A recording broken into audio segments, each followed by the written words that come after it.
The police high command has revealed that two persons of interest have been taken into custody in relation to the recent violent attacks in Farm Effortville, Clarendon, which claimed the lives of 7 persons and injured 3 others.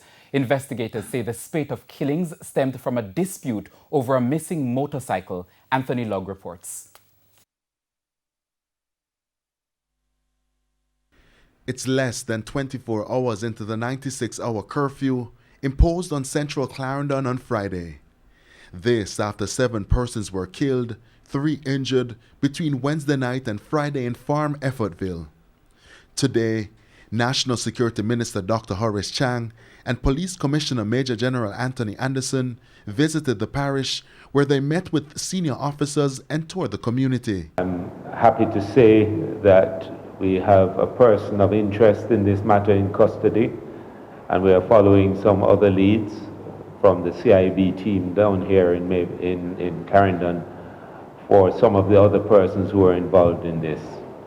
It's a very unfortunate situation, but that speaks to the volatile nature of things and this sort of senseless response of violence when things happen. Another person of interest was taken into custody hours after.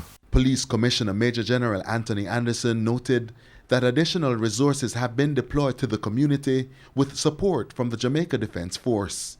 It's going to take a little bit more than just us to fix this, but we're going to do everything we can and put the necessary resources, the necessary operations, the necessary intelligence so we can interrupt it as best as possible.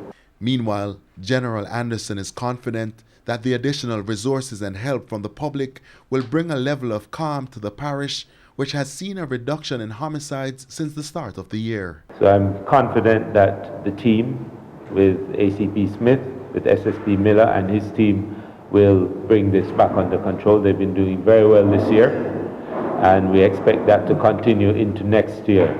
They're still tracking their homicide rate quite a bit below last year. Anthony Logg, TVJ News.